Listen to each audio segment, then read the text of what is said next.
The newest episode of Survivor 44 is so disgustingly sexist that I projectile vomited 47 times in a row watching it. So let's go over these sexist shenanigans. The episode starts off with Queen Kendra very sad that Kelly got voted out, as she should be, slay queen. And then the non-racist Jake is very confuzzled about how he is still in the game. Wow. And then Jake says that he's aware that he was not reading people well, which kind of confused me because I don't see any words on these people to read. And then Bruce is very sad that his number one ally got voted out, and then the Meggie racist Drew says that she was gunning for him. What the heck? And then Dee tells Bruce a very stupid lie. To try to get out. From what we've been hearing, Kelly, she always felt like she was under your wing. Bruh, does this man looks like he has any wings? Are you stupid? My literal day one first friend on Survivor gets snuffed. I think what Kendra meant to say was first friend in general. And then for some reason, Katora is trying to work with the Reba 4 instead of her original tribe. What is she doing? So for Reba, I'm sure that I'm fifth, but I'm the fifth that can bring them information from Bello and help them knock off Bello people. That is a very, very good idea, except for one crucial problem. You are a Bello person! And then Bruce has a lot of depression from Kelly getting voted out, so much so that he decides to share a sob story with us. My life has always been that way. So many kids come in and out of the house. You get to know them, and then they leave. Bruce, you silly goose, that's what ropes are for. And then Drew is very racist and uses the word tempestuous, which I'm not sure what that means, but I'm pretty sure it's racist. Upset. And I think a lot of that comes from the fact that he's been playing an imaginary game of Survivor. Drew has no chill.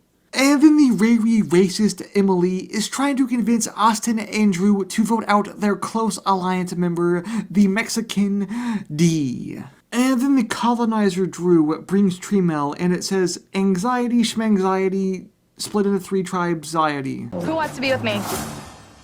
Maybe they would want to if you trimmed your armpit hair. Bro's looking like Chewbacca in the underarm region. And then we head to the immunity challenge. And the 3 tribes are Drew the conservative, Jake the accent, and D.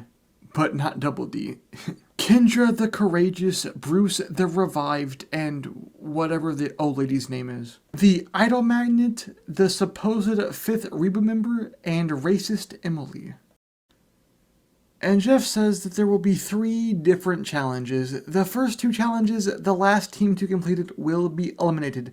And for the last challenge, it will be a head-to-head challenge, and the winner will get individual immunity. But here's the real kicker. The first team to lose, everyone on that team loses their votes for the next tribal council unless they earn them back. The first challenge is balance, and Jake does not know what the concept of balance is. Despite that, Jake's team still makes it to the end first. And Emily, Austin, and Katara lost the challenge and lose their vote at the next tribal council unless they can win it back. And the next challenge is basketball, so obviously Bruce's team wins.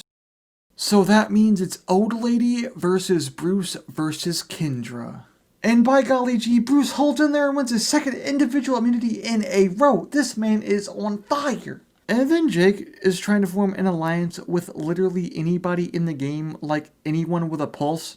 But instead of forming an alliance with him, Dee and Drew just kind of eat all of the rice for themselves and give Jake the burnt rice. And then for Thanksgiving, the winning team gets an entire turkey with nothing to drink with it. Wow. 10 out of 10 reward right there, boys. And then Kendra and Bruce are like, yo, we would totally be down with voting for Jake at the next tribal. And then the old lady's like, what? I don't believe them. What, because he's black? And then the 3 people who lost their vote have to try to earn their vote back by completing a math problem. So, whenever you ask your math teacher, when am I ever going to need this in the real world? Here is your answer. And oh boy, this just butters my blood and boils my biscuits. They used anti-female oil to write the math problem so that Emily and Katara would lose their votes and yucky, stinky Austin would get his vote back. What the frick? And then the vote losers head back to camp and Austin lies and says that he doesn't have his vote, even though he does. And then Austin tells his alliance that he has his vote. And Drew does perhaps the silliest run that I have ever seen in Survivor, and I'm going to slow it down and zoom in so you can see this goofy goober run. Dee says that she wants Kendra out, but then Old Lady McGee says that she wants Jake out. So it's a real confuzzle-wuzzle. It doesn't line with my game. And what game is that, if I might ask? Because I'm going to assume the last game that you played was probably dinosaur wrestling. And then Emily asks Drew if the vote is Jake, and he goes, "What are you, stupid? We're voting Kendra, idiot." And then we head to the tribal council. And Kelly is furious that Bruce won immunity. Like, I was 55% sure that she was going to lunge at him and commit physical assault. And then Drew says that Brucey Boy has the sword of Damocles over his head, and I'm pretty sure that's racist. And obviously Jeff loves the racist discrimination. Yeah, but then they vote, and it's obviously another hate crime on the female species. They vote out Kendra because they're all sexist pigs, and they need to get hit in the head with a brick or something like that. But yeah, guys, that's going to be the end of this video. If you guys did enjoy, make sure to hit that like button and subscribe. And I'll be here next episode rejoicing when they finally vote out Drew, the racist and sexist and, I don't know, Napoleon Dynamite looking boy. Yeah, peace.